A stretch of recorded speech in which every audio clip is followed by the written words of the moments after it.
Gusto mo bang marinig ang lahat na tumatawag sa cellphone ng anak mo? Kung ganun tapusin mo lang ang bidyong ito dahil ituturo ko kung paano gagawin.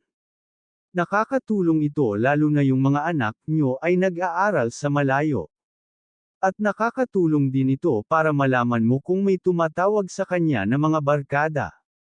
Sa ganung paraan malalaman mo ng maaga kung may ginagawa silang kalokohan.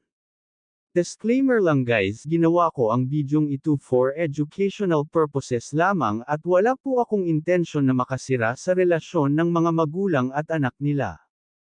Ganun din sa mga mag-partner o mag-asawa, nasa inyo na po ang pagpapasya kung gagawin nyo o hindi. Gusto ko lang malaman nyo na may mga ganitong features ang ating mga cellphone.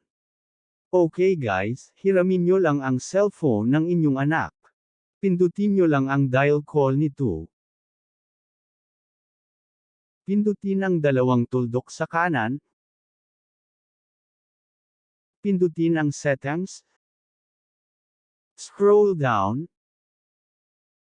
Pindutin ang carrier call settings. Pindutin ang call forwarding. Mamili ka lang kung anong SIM ang may madalas na tumatawag. Halimbawa itong SIM 1.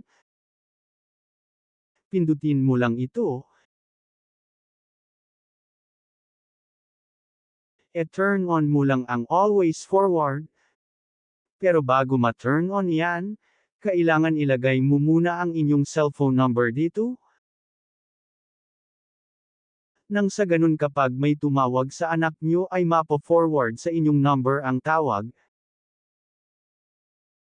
Ganyan lang guys.